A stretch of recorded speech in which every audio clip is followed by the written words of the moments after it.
Կենտրոնի եթերում անցուդարձն է, եկեք միասին ու կարճ ամփոփենք օրվա կարևոր իրադարձությունները Հայաստանից ու աշխարհից բարի երեկո։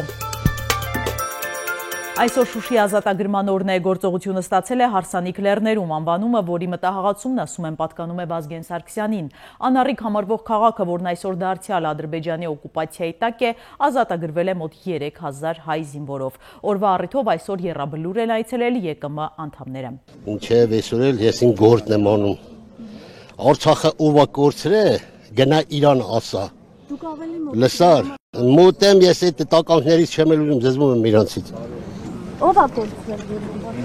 Ով է կորցրել այդ Արցախը։ Ով է կորցրել։ Արցախը։ Չտեսակ ով կորցրեց։ Չտեսակ ինչ արին։ Դա Փաշինյանի ժամանակահատվածում կորավեք տեսա։ Տանես ուրիշ դաշ։ Էրիկա, ցավը տանեմ, Էրիկա, համախմբեք։ Ինչի թույլ տվեցիք, որ ձեր մարտական ընկերներին, Մանվել Գրիգորյանին, մյուսներին դարձնեն բան, էլի ասենք, Տուշոնկի գող, բան, այս տիպի, ինչի թույլ տվեցիք։ Լսի ցավը տանեմ, այդ ինչ որ արվել է, ես քիչ առաջ ասի։ Ինչ արվել եւ մի կուսակցության մեջ այդ մարդ։ Ես այդ ժամանակ ընդհանրապես որևէ այսքան ժամանակ լսել եք, թե Մանվել Գրիգորյանի, թե Սեյրան Սարյանի, թե որևէ մեկի Մոսին մի հատ վատ բառ ասում։ Նրանք բոլորը իմ մարտը։ Ձեր թիմակիցներն են ասում Նիկոլ Լսեք, ես եթե մի սխալ բան կանեմ, լավ դու նոր եկար էներգիա տեղն է։ Ես եթե սխալ բան անեմ իմ պետության հանդեպ, թող ինձ ես կոլոնավորվել եմ, նստել եմ այդքան։ Ես այդպես չասցան չեմ նստել։ Ամեն մարդ իր արարքի համար թող դատվի, եթե օրենքի խախտում կանի, չգիտեմ ինչ, այդպես բաներ մի բերեք փաթաթեք ինձ, այ բալա։ Պաշտպանության նախարարությունը հաստատեց մայիսի 7-ին ժամը 22:22-ի սահմաններում Ադրբեջանի զինված ուժերի ստորաբաժանումները կրակել են Սյունիքի մարզի Խնածախ բնակավայրի ուղղությամբ, վնասվել է բնակելի տանտանիքը, տուժածներ չկան։ ԿՊ-ն 2026-ի ընտրություններին դաշինքով չի մասնակցի, խորհրդարանում հայտարարել է Ալեն Սիմոնյանը։ Նա կրկին պնդել է, թե իրենք 50%-ից ավելի քվե են ստանալու։ Սիմոնյանը նաև անդրադարձել է հայ-ռուսական հարաբերություններին։ Քաղաքացիական պայմանագիր կուսակցությունը 1 տարի հետո Հայաստանի Հանրապետության ժողովրդի հետ խոսելու է եւ ստանալու է 50+1 ձայներ։ Միանձնյա ամենայն հավանականությամբ կազմելու է իշխանություն եւ շարունակելու են բարեփոխումները, որը որ Հայաստանի Հանրապետությանը պետք է։ Այն ինչ որ մենք արել ենք Հայաստանի Հանրապետության դրական, որ չընդհատես կիմանաս, որ չընդհատեք։ Նախ Ռոբերտ Քոչարյանը այդ հարցում մեզ, նախ Ռոբերտ Քոչարյանը եւ Սերժ Սարգսյանը մեզ կօգնեն այդ հարցում, ինչպես նաեւ Արտուր Վանեցյանները եւ մնացած նման մարդիկ, հենց իրանք մտնեն եթեր, մեր վարկանիշը կսկսի բարձրանալ։ Եթե դրան միանան Վազգեն Մանուկյանները եւ Բագրատ Սրբազանները, վարկանիշը եւս 5 սանդղակով կավելանա։ Իսկ եթե իրենք բոլորով սկսեն տենց բաներ անել, ես կարծում եմ մենք կարանք ուղղակի տանից դուրս չգանք։ Հայաստանի Հանրապետությունը ավելի շատ է, քան թե Ռոբերտ Քոչարյանի եւ Սերժ Սարգսյանի այո, այսինքն Հայաստանի Հանրապետությունը իր շահը չպետք է հետապնդեր եւ Ռուսաստանից Հայաստան պետք է փող չբերեր, այո, պետք է Հայաստանի Հանրապետությունը Ռուսաստանից էլ փող բերենք լցնենք, Ամերիկայից էլ, Ֆրանսիայից էլ բոլոր հնարավորությունները պետք է օգտագործենք, բայց միևնույն ժամանակ կոնյակի գործարանը, Արմենթելը, ռուս գազի տրուբեն չպետք է տանք ուրիշին եւ ասենք դե քեզ նվեր 250 միլիոն դոլարի համար։ Էտա, այսինքն ձեր խնդիրը նա որ մենք Ռուսաստանից փող ենք բերել, તો Ռուսաստանից է պետք է փող բերենք, ամեն տեղից է պետք է բերենք ու աշխատացնենք մեր երկրի համար։ Լավ ենք կարել։ Նախորդ օրվա աղմկոտ միջադեպից հետո, երբ Նիկոլ Փաշինյանն ընդդիմադիրներին հորդորում էր իր ներվերը չուտել, այսօր կառավարության նիստում նա բավական բարձր տրամադրություն է ունեցել, անգամ կատակել է։ Ուսումնասիրվել է միջազգային փորձը եւ նաեւ այցելություն է կատարվել գործընկերների հետ Ավստրիա եւ ավստրիական փորձն է ուսումնասիրվել, ավաստանապես 90-ականների սկզբի ավստրիական փորձը եւ այդ փորձը բերել ենք եւ տեղայնացրել ենք Հայաստանում իրենք նույնպես ավստրիացիները նույնպես այս նույն խնդրը ունեցել են, երբ որ անցել են սպանդանոցային մորթին, այսինքն առանց լրացուցիչ մոտիվացիոն համակարգի խնդիրը տեղից շատ դանդաղ է առաջ գնացել եւ այնուամենայնիվ բավական երկար ժամանակ դեռևս այնտեղ էլ մորթը չի իրականացվել սպանդանոցային եղանակով եւ տարբեր գործիքներ։ Պապլանքներ եկելի ընդհատել ամբողջ դահլիճը ժպտում ա, որովհետեւ բոլորս հիշել են մենք ենք եւ Ավստրիան արտահայտությունը։ Եվ դրա համար եմ բոլորը ժպտում, այլ բան չմտածեք։ Այս ընթացքում խորհրդարանում Հայաստան խմբակցության պատգամավոր Աղվան Վարդանյանը գլխավոր դատախազին հորդորել է քաղաքական գնահատական տալ ընդդիմության ուղղված Փաշինյանի մեղադրանքներին։ Հայաստանի Հանրապետության քրեական օրենսգրքով ինչպես կբնութագրեք Նիկոլ Փաշինյանի երեկվա վարքագիծ ազգային ժողովում։ Պարոն Վարդանյան, գլխավոր դատախազը քաղաքական հայտարարություններ չի անում եւ քաղաքական գնահատականներ չի տալիս։ Արձագանք։ Կին դատախազ Ես չթվարկեմ այն հոդվածները, որոնք կան քրեական օրենսգրքում,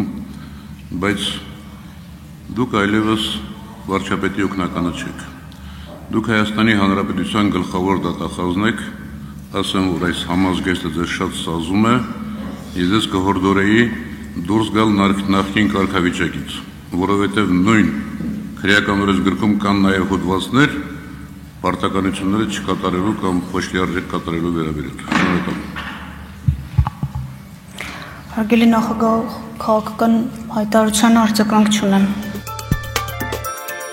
Նիկոլ Փաշինյանն արդեն մեկնել է Մոսկվա եւ վաղը մասնակցելու է հաղթանակի 80-ամյակի շքերթին, իսկ ահա Իլհամ Ալիևը Մոսկվա չի մեկնել։ Ռուսաստանի նախագահի օգնական Յուրի Ուշակովն ասել է, որ հաղորդագրություն է ստացել, որ Ալիևը ցավոք չի ժամանելու։ Դա բացատրել են հանգամանքով, որ նա պետք է մասնակցիր Հեյդար Ալիևին նվիրված միջոցառումներին։ Սա այն դեպքում, երբ մարտի 15-ին ռուսական պետական 10 գործակալությունը հղում անելով Ադրբեջանի նախագահի աշխատակազմին հայտնել էր, որ Ալիևն ընդունել է Մոսկվա այցելելու Պուտինի հրավերը։ Պարզվել է բարձրահարկ շենքի բակում հայտնաբերված մահացածի ինքնությունը, նա հաշվառված է Կոտայքի մարզի գյուղերից մեկում, սակայն բնակվում էր Երևանում։ 15-ամյա աղջիկը նետվել էր տանիքից։ Ահասարսուր միջադեպ հարավկորեական ԶԼՄ-ներում տեսանյութ է տարածվել, որում երևում է, թե ինչպես է տղամարդը 20 հարկանի շենքի կտուրից ընկնող աղջկան փրկում, բռնելով նրա մազերից։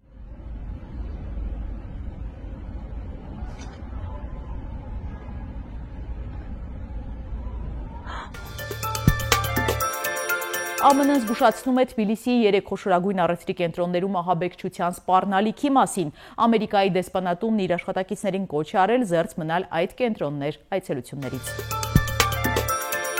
Առաջարկում է միասին թերթել մամուլի էջերը։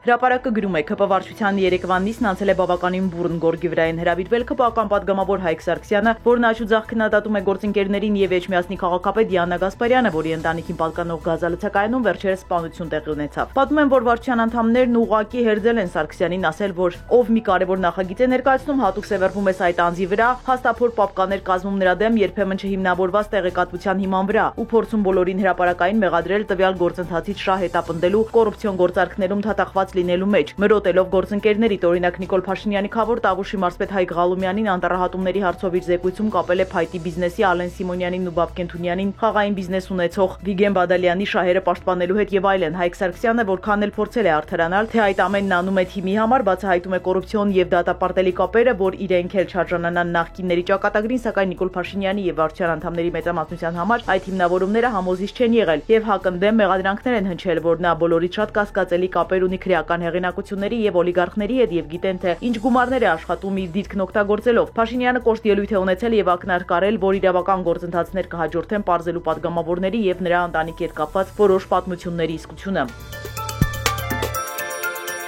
Նույն աղբյուրը գրում է, ԿՊ-ական կանայք թեժ մրցակցության մեջ են, խմբակցության գրեթե բոլոր ակտիվիստ կանայք հավակնում են ԿՊ վարչության անդամ ընտրվելուն, սեպտեմբերին նշանակված կուսակցության համագումարում նաև նոր վարչություն է ընտրվելու, եւ ԿՊ-ն որոշում է ընդունվել, որ ապագա վարչության կազմում ամեն երրորդը կին է լինելու։ Գործող վարչությունը 16 հոգանոց է, վարչության անդամի պաշտոնին են հավակնում Արուսյակ Ջուլհակյանը, Նվարդ Վարդանյանը, Հասմիկ Հակոբյանը, Արուսյակ Մանավազյանը եւ այլ։ Կվանն այն է, որ համապետական ընտրություններից առաջ վարչության անդամատոմսը կանաչ լույս է վառելու ԱԺ նախընտրական ցուցակում բարձր տեղ զբաղեցնելու համար եւս։ Հրապարակում կարդում ենք ԿՊ-ում իրար ոտքի տակ փորելու, իրար դեմ գործալու ժամանակներն են, առաջիկա համապետական ընտրությունները որքան մոտենում, այնքան ներիշխանական գզվռտոցը թափ է հավաքում։ Պատգամավորներից մեկը մեզ պատմեց, որ բոլորը բոլորի դեմ դոսիեներ են հավաքում եւ զեկուցում շեֆին։ Մեկը մյուսին փչացնելով, վատաբանելով փորձում է շահել առաջնորդի վստահությունը տեղ ունենալ հաջորդ ցուցակում։ Մեր զրուցակիցը կատակեց ժամանակներն այնպիսին են, որ ինքն անգամ սեփական ստվերին չի վստահում, ձկան պես լուր գալիս է խորհրդարան եւ հեռանում, որ հանկարծ գլխին չսարքեն։ Սակայն գիտակցում է նաեւ, որ լռությունն էլ չի երաշխավորում փրկությունը, քանի որ ամեն ինչ կառավարում է ամենավերին օղակից եւ ամենաաննշան թվացող միջադեպը երբեմն այնքան է հատուկ ուռճացվում, որ ում նպատակահարմար գտնեն, պախարակեն, վարկաբեկեն եւ խելոք նստեցնեն իր տեղը։ Հրապարակը գրում է հակակոռուպցիոն կոմիտեն վերջին շրջանում ռեյդի է դուրս եկել, որի մեջ ձերբակալություններ են հիմնականում կաշառք ստանալու մեղադրանքով։ Մայիսի 2-ին ձերբակալել էին 2 անձի, որոնցից մեկը պեկտեսու չէր, նույն օրը կաշառք վերցնելու մեղադրանքով ձերբակալվել էր Արտաշատի Մռուի աշխատակից, ավելի վաղ դատարանն էին ներխուժել եւ բերման ենթարկել դատավոր Արտուշ Գաբրիելյանին, ապա ԲԴԽ-ից թույլատվություն ստանալուց հետո կաշառքի մեղադրանքով նրան կալանավորեցին։ Մի քանի օր առաջ էլ Սննդի անվտանգության տեսչական մարմնի պետ Արմեն Դանիելյանին եւ ՍԱՏՄ մի քանի այլ աշխատակիցների կալանավորեցին բենզինի եւ պարգևավճարների յուրացման մեղադրանքով։ Վերջին դեպքը 3 էր, մայիսի 7-ին ոստիկանության Էջմիածնի բաժնի 9 ոստիկան ձերբակալվեց հանցագործության դեպքը թաքցնելու համար։ Ձերբակալվածների թվում էր նաև բարձրաստիճան պաշտոնյա, դեպքը վերաբերում էր ծեծկրտուքին։ Իրավապահ համակարգի մեր աղբյուրն ասում է, իրավապահների այս ռեյդը պայմանավորված է առաջիկա ընտրություններով, իշխանությունն արդեն սկսել է քարոզարշավը, ակտիվացրել է իրավապահ մարմիններին հանրությանը ցույց տալու, որ պայքարում են կոռուպցիայի դեմ եւ ոչ մեկին չեն խնայում։ Հակակոռուպցիոնին հանձնարարվել է բացահայտել դատական իշխանությանը, համատարած կալանքի սանկցիաներ տալ կաշառք վերցրած չինովնիկներին եւ խախտում թույլ տված դատավորներին։ Գարդիանը պարզել է, երբ կսկսվի երրորդ համաշխարհային պատերազմը, ԱՄՆ-ի եւ Արևմտյան Եվրոպայի երկրների բնակիչների մոտ 50%-ը հավանական է համարել երրորդ համաշխարհային պատերազմի սկիզբը 5-ից 10 տարվա ընթացքում։ Հարցվածները նոր պատերազմի ամենահավանական պատճառ են համարել Ռուսաստանի հետ հարաբերություններում լարվածությունը։ Հետազոտությունը նաեւ ցույց է տվել, որ հարցվածների 68-ից 76%-ը վստահ է, որ հաջորդ մեծ պատերազմը չի լինի առանց միջուկային զենքի օգտագործման։ Եղանակ վաղը ցերեկը տեղումներ չեն լինի, հաջորդ օրերին անձրևներ են սպասվում է մինչև 26 աստիճան տաքություն։ Սիրելի հետևորդներ, եկեք կատարենք մի քանի պարզ քայլ մեր YouTube-յան ալիքը զարգացնելու համար։ Ձեզանից մի քանի վայրկյան է պահանջվելու, հավանում եք այս հաղորդաշարը եւ բաժանորդագրվում։